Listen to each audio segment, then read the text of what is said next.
There's a great anecdote about the very first photograph taken of Earth from the vantage point of space.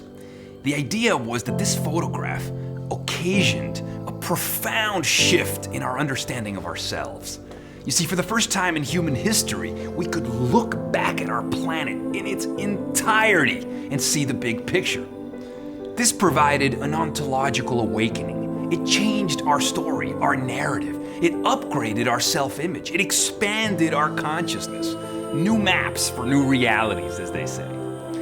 Astronauts in orbit call this experience the overview effect, a boundary-shattering sense of revelation and global interconnectedness, where we shake off our petty differences and emerge with a sense of global responsibility, global consciousness, and global citizenship. Carl Sagan's famous Pale Blue Dot film echoed this same idea. From the vantage point of space, there are no lines dividing nations, no geographical subdivisions, no flags or racial divides or disputed territory. There is only Earth, a single celestial body teeming with life, the womb in which we dwell.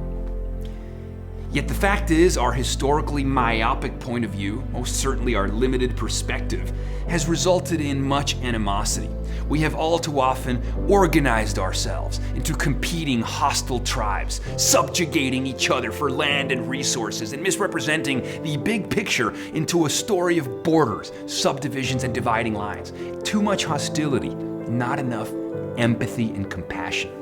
Cultural differences, religion, tribes, nation, race, these are creative expressions and variations that should and could be celebrated.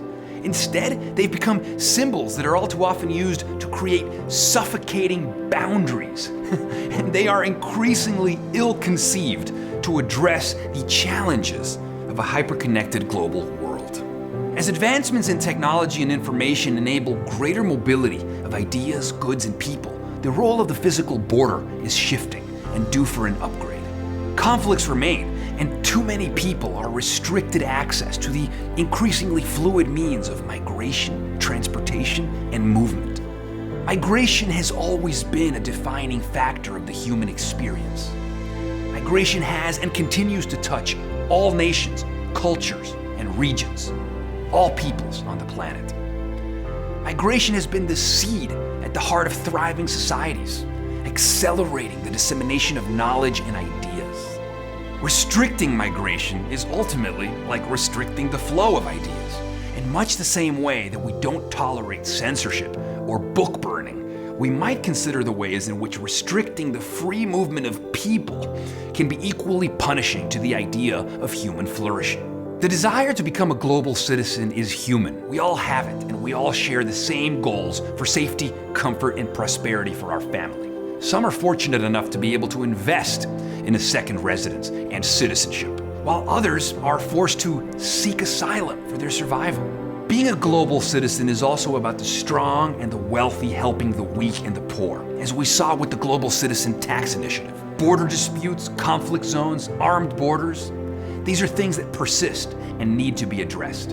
We need a new story, a new lens with which to address these inconsistencies.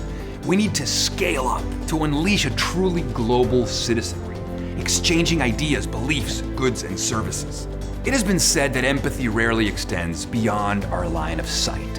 And so perhaps it is by extending our gaze, using marvelous new storytelling tools like virtual reality, that we can bridge divisions and bring worlds together, ushering in a form of radical empathy to see the other as ourselves, where boundaries are dissolved and compassion reigns supreme. A massive transformation of consciousness, a software upgrade for mankind, birthing a new kind of global citizen. We can do this.